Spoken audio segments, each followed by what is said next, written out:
I think we need to start putting some respect on Chelsea's name. Not just Chelsea, but Liam Rosenior's name, because this is the second straight game that they've come from behind. 2-1 they were behind in the last game, 2-0 they were behind in this game, and they've come back and won 3-2, and now they're in the top four up until Manchester United play tomorrow. But what a performance. It was looking like it was a terrible game for Chelsea at the beginning of the first half, and by the time Chelsea were down by 2 goals against West Ham, I was looking at it like, is this going to be the first shocker we're going to see under Liam Rosenior?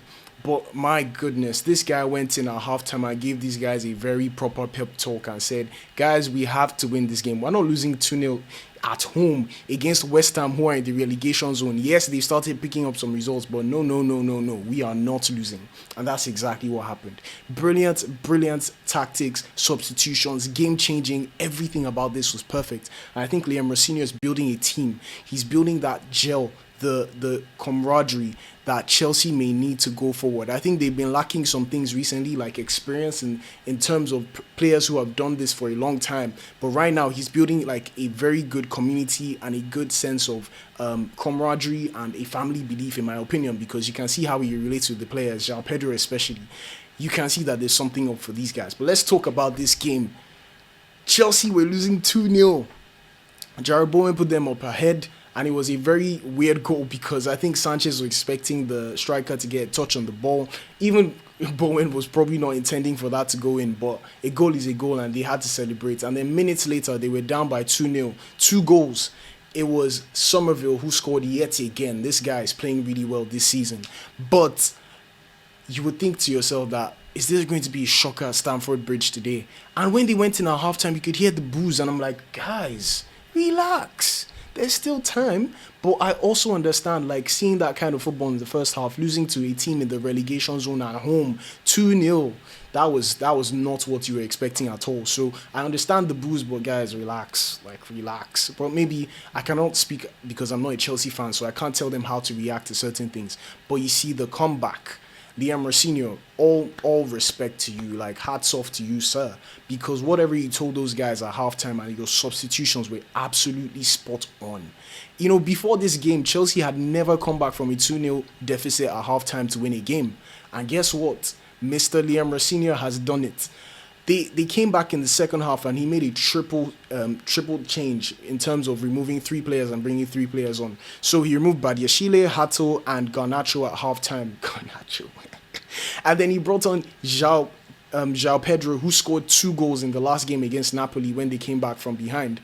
He brought on Marc Cucurella, who also scored, and Wesley Fofana, who all these 3 were involved in the 3 goals today.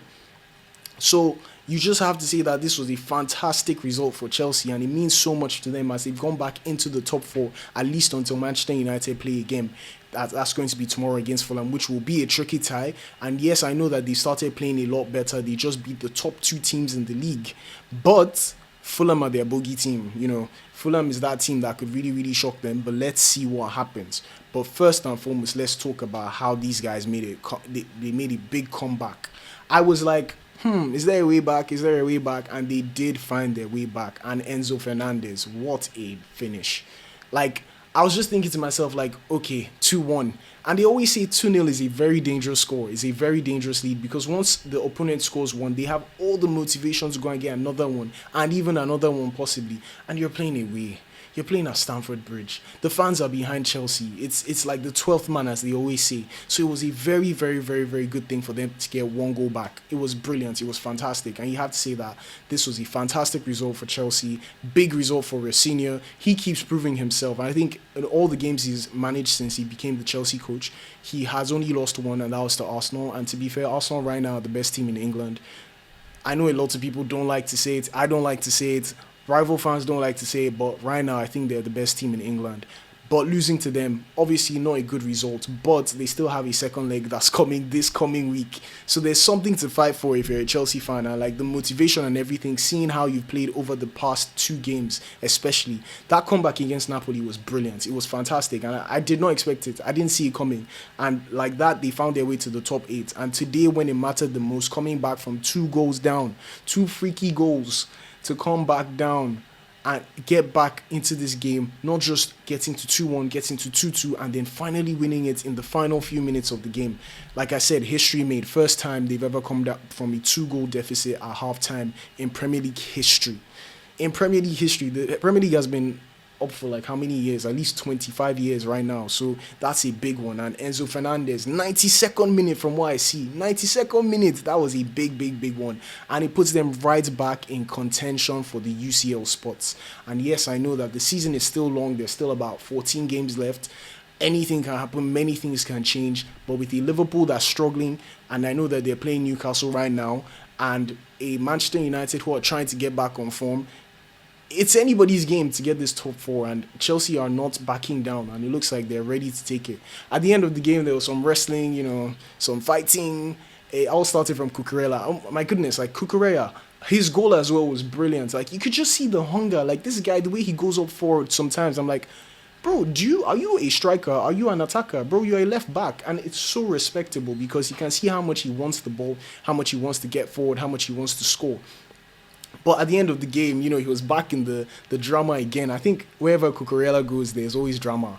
And he was at the back trying to defend against Traore. He handled the ball, I saw that, but Traore pushed him, and then we got a brawl. And honestly, I know a lot of people don't like to say, I know my parents especially, they always say, oh, why are they fighting? Me, I like to see fights. I love seeing fights in the Premier League. It makes me so happy. When I see fights on, like, I know it may sound like this is not good. It sounds like I'm in support of violence, but it's part of it. That's what makes football fun.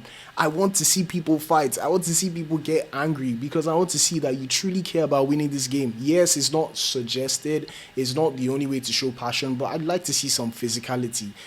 For me, it's just part of what makes football entertaining for me. But at the end of the day, Todibo, former Barcelona player, got a red card. Too bad. Too bad, but ultimately, I think this is a very, very big blow for West Ham because right now they're trying to find their way out of the bottom three in the table. I know it's a really, really difficult task for West Ham right now. Really difficult task for Nuno Espirito Santo. And they started getting some good results recently, but this one is going to be a massive bomber because they were 2-0 up and they had to just keep the lead. In fact, a draw for them would have been all right, in my opinion. But now they've lost this game. They've gotten no points. If Nottingham Forest win tomorrow, I can't remember who they're playing against. I think it's Crystal Palace, who are also struggling. Then there might be a bit more trouble for them because the gap between 18th and 17th will continue to increase. So for West Ham, it's a massive, massive dagger, big heartbreak for them. But they have to dust themselves up, clean their wounds, and go back again in the next game. But honestly, what a game. This is why we love football. This is why we watch football. And I'll see you guys in the next one. Thanks for sticking around to this one. Please like, please share, please leave a comment. Tell me what you thought about the game. And I'll see you guys in the next one. Cheers.